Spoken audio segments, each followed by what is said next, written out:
पैगंबर साहब के जो ज़माना था उस ज़माने में महिलाएं जंग लड़ा करती थीं, तो वो क्या जंग बुर्का पहन के लड़ा करती थी?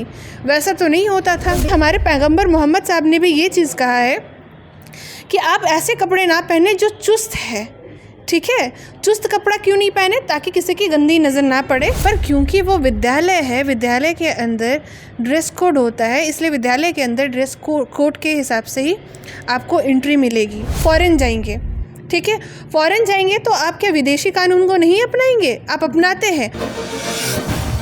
नमस्कार, जोहार। अल्पसंख्यक मोर्चा के प्रदेश प्रवक्ता रफ़िया नाज जी हमारे साथ मौजूद हैं, तो हम इनसे खास बातचीत करेंगे हिजाब मामले को लेकर। रफ़िया जी, पहले तो आपका सबसे पहले हमारे चैनल में बहुत बहुत स्वागत है।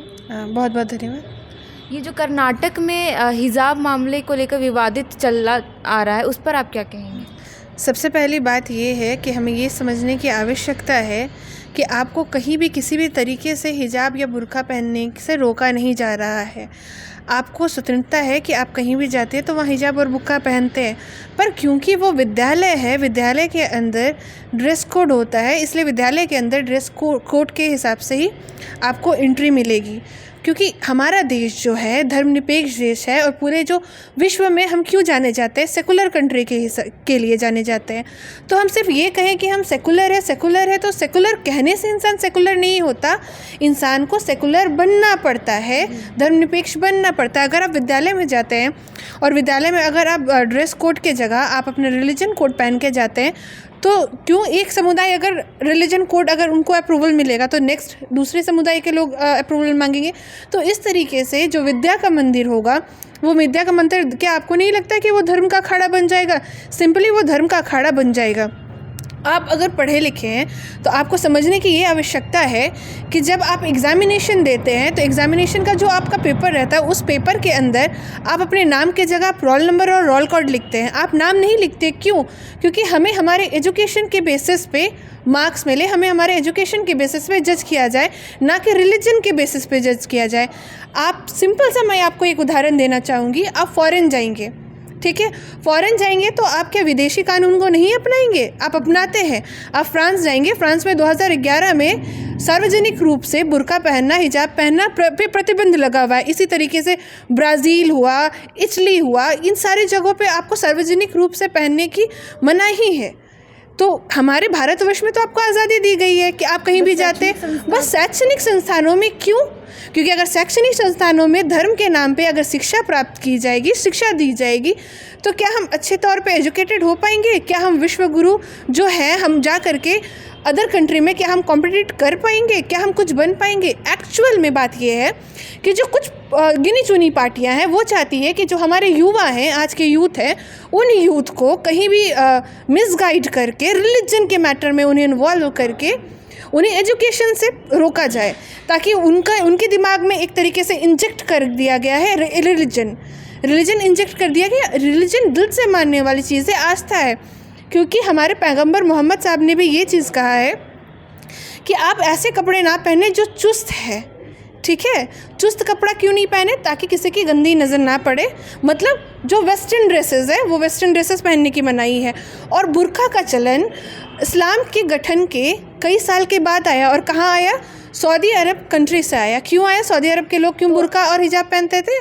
आप सुन लीजिए, सऊदी अरब के लोग बुर्का और हिजाब इसलिए पहनते थे क्योंकि वो मरुस्थल था। मरुस्थल में बहुत सारी धूल, डस्ट वगैरह पड़ता था, जिससे कि स्किन से रिलेटेड प्रॉब्लम हो जाती थी। तो वहाँ से ये चलन आया। और साथ ही साथ जब हमारे पैगंबर साहब के जो ज़माना था उस ज़माने में महिलाएं जंग लड़ा करती थीं, तो वो क्या जंग बुर्का पहन के लड़ा करती थी? वैसा तो नहीं होता था। तो देखा जाए तो ये आप खुद इस्लाम है, और इस्लाम में ऐसा कहीं नहीं लिखा हो कि हिजाब पहनना एसेंशियल प्रैक्टिस है। देखिए, हिजाब पहनना क्या है? हिजाब और बुर्का में फ़र्क समझने की आवश्यकता है। हिजाब वो होता है जिसमें हम लोग यहाँ से यहाँ कवर करते हैं। बुर्का ऊपर से नीचे पूरी तरीके से ढका रहता है।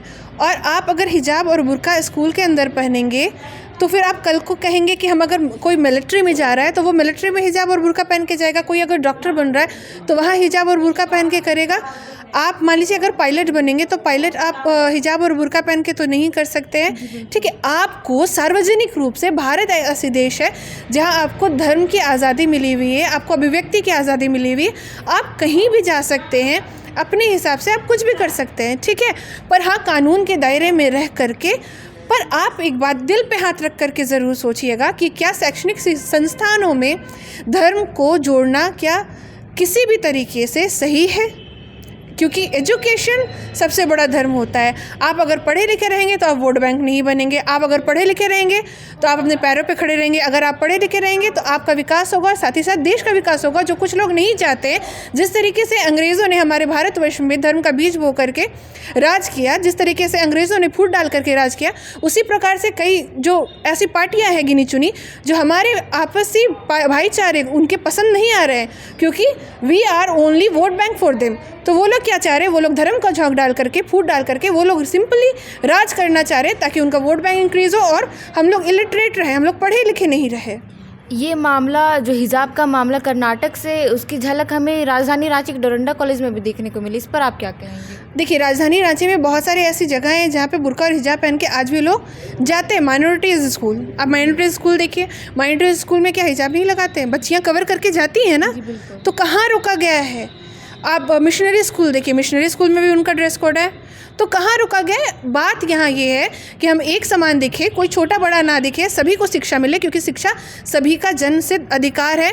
और हमारे पैगंबर साहब ने भी ये कहा था। मैं सारे मुस्लिम भाई बहनों से अपील करना चाहूँगी कि अगर आप पैगंबर साहब को दिल से मानते हैं तो हमारे पैगंबर साहब ने भी ये कहा था कि अगर एक बेटी पढ़ेगी तो उनका पूरा परिवार शिक्षित रहेगा।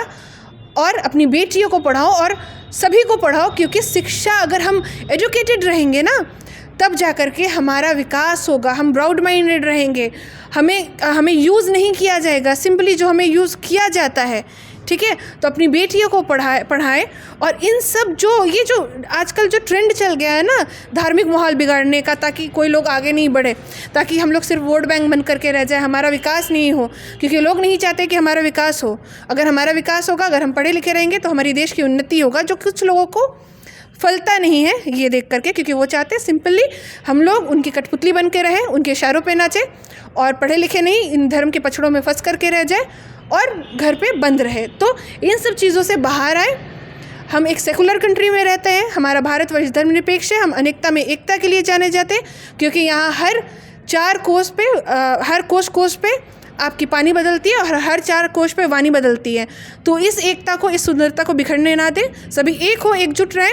और शैक्षणिक संस्थानों में ड्रेस कोड ही जो आपका है वो फॉलो करें। आपको कहीं भी किसी भी तौर पे सार्वजनिक रूप से सार्वजनिक स्थान पे आपको ना बुर्का के लिए रोका गया है, ना हिजाब के लिए रोका गया है। बस हाँ, शिक्षा का मंदिर है, शिक्षा आप वहाँ ग्रहण करने जाते हैं तो आप वहाँ के नियम और कानून को फॉलो करें, क्योंकि आप जिस देश में रहते हैं उस देश की कानून को, उस देश को आपको मानना और उस देश को फॉलो करना आपके संस्कार में होना चाहिए। इस मामले में प्रियंका गांधी का एक बयान आता है हिजाब को लेकर कि लड़कियों को राइट टू चॉइस, इसमें वो बिकनी पहने या कुछ भी पहने वो उनका अधिकार है। इस पर आप क्या कहेंगे? देखिए, पहली बात है कि सबको फ्रीडम है, सबकी अभिव्यक्ति की आज़ादी है, सब जो चाहते हैं वो पहनते भी है, चाहे वो जो भी ड्रेस कोड पहने, जो भी पहनना चाहे वो पहनते। पर हाँ, विद्यालय का जो बयान आया है प्रियंका गांधी का, उस पर आप क्या कहेंगे?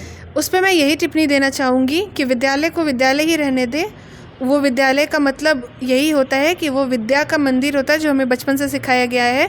वहाँ हम शिक्षा ग्रहण करने जाते हैं, वहाँ हम धर्म की राजनीति करना नहीं चाहते हैं, वहाँ हम धर्म का अखाड़ा नहीं पैदा करना चाहते। उनको एक सीधा सा सवाल कि अगर ड्रेस कोड लागू हो जाएगा, सभी लोग अपने हिसाब से, अपने ड्रेस कोड के हिसाब से जाएंगे। सनातन धर्म वाले लोग साड़ी पहनेंगे, मुस्लिम्स बुर्का पहन के जाएंगे, जैन धर्म अपने ड्रेस कोड को अपनाएंगे, क्रिश्चियन अपने ड्रेस कोड को अपनाएंगे। तो फिर बाद में आप ही आकर के कहेंगे कि विद्यालय के अंदर धर्म के नाम पर हमें बांटा जा रहा है, विद्यालय के अंदर धर्म के नाम पर हमें भेदभाव किया जा रहा है। आप अगर पढ़े लिखे हैं तो आपको पता होगा कि आप अगर एग्ज़ाम भी देते हैं, 10 बोर्ड, 12 बोर्ड, कोई भी बोर्ड एग्ज़ाम, वहाँ आपका नाम नहीं लिखा जाता है, वहाँ simply roll number, roll code लिखा जाता है, जो प्रियंका जी भी खुद लिखती होंगी, रोल नंबर, रोल कोड अपने नाम की जगह। क्यों? ताकि एजुकेशन बेसिस पे हमें जज किया जाए, रिलीजन बेसिस पे नहीं। आपको किसी भी रूप से, आपको कोई भी आज़ादी आपकी नहीं छीनी जा रही। पर हाँ, जहाँ विद्यालय है, जहाँ आप शिक्षा को ग्रहण करते हैं, वहाँ धर्म अलग है, शिक्षा अलग है, क्योंकि शिक्षा सभी के लिए है। बहुत बहुत धन्यवाद, आप हमारे साथ जुड़े, बातचीत किया। जैसे कि रफ़िया नाज़ ने हमें बताया कि शैक्षणिक संस्था को शैक्षणिक संस्था ही रहने दिया जाए, क्योंकि जो धर्म से लेकर जो बांटा जा रहा है हिजाब मामले को लेकर के, और शैक्षणिक संस्था होता है जहाँ पे समान भाव से, एकता के भाव से हर लोग, हर धर्म के लोग स्टूडेंट आते हैं पढ़ने के लिए, तो इसको कहीं ना कहीं एक वोट बैंक के तौर पे इसको बढ़ाया जा रहा है। बाकी की तमाम खबरों के लिए जुड़े रहे जनचर्चा टीवी के साथ, मेरे सहयोगी के साथ। मैं शारतन, रांची।